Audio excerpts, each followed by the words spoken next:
প্রিয়জনের কাছে মূল্যহীন হয়ে গেলে নিজে থেকে সরে আসুন। ভিতরে সাময়িক যন্ত্রণা হলেও এটা অনেক সম্মানের। যদি বুঝতে পারেন কেউ হতাশায় ভুগছে, তাকে জ্ঞান বা উপদেশ দিতে যাবেন না। সে কি বলতে চায় সেটা শুনুন। এই সময় মানুষ উপদেশ শুনতে চায় না, সে চায় আগে তার ভিতরের কথাগুলো কেউ মন দিয়ে শুনুক। কাউকে অকারণে কষ্ট দেবেন না। এই মুহূর্তে আপনি যার সাথে ইচ্ছাকৃত অন্যায় করে নিজেকে জয়ী ভেবে বেশ ফুরফুরে মেজাজে আছেন, মনের আনন্দে ঘুরে বেড়াচ্ছেন, সে হয়তো প্রতিবাদ করবে না, কিন্তু তার নীরবতা, কষ্ট থেকে উঠে আসা দীর্ঘশ্বাস আপনার সাথে বোঝাপড়াটা কিন্তু সঠিক সময়ে করে নেবে। অন্যের চোখে ভালো সাজার জন্য নিজের ভালো লাগাগুলো বিসর্জন দেবেন না। যে আপনাকে আপনার মতো করে গ্রহণ করতে পারে না, তার কাছে গ্রহণযোগ্য হওয়ার চেয়ে একা থাকাই ভালো। যা হাতছাড়া হয়ে গেছে তা নিয়ে কখনো আফসোস করবেন না।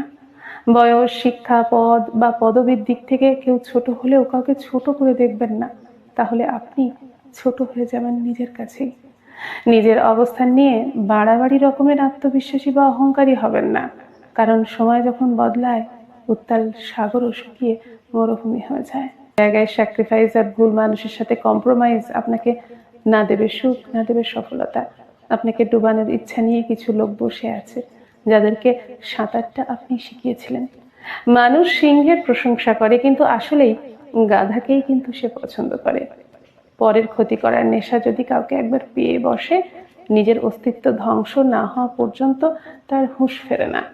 জীবন মানেই জিপিএ 5 কিংবা ভালো বেতনের চাকরি নয়। আপনার জানা শোনা অনেকেই পাবেন যাদের জীবন সম্পর্কে জ্ঞান অসম্পূর্ণই, কিন্তু ঠিকই ভালো বেতনের চাকরি পেয়ে গেছে। সন্তানের জন্য বেশি বেশি সম্পদ জমা না করে সন্তানকেই সম্পদ বানিয়ে ফেলুন। একজন আদর্শ সন্তান আপনার জীবনের শ্রেষ্ঠ সম্পদ।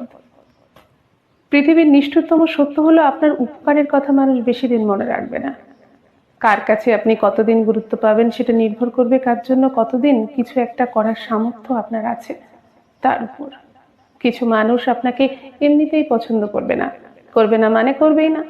না আপনি তাদের সাথে দুর্ব্যবহার করেছেন, না তাদের কষ্ট দিয়েছেন, না তাদের ক্ষতি করেছেন, তবুও তারা আপনাকে পছন্দ করবে না। এখন এই পছন্দ করা ব্যাপারটা তৈরি করার জন্য আপনার ঠেকা পড়েনি। নমস্কার, খুব ভালো থাকুন সকলে।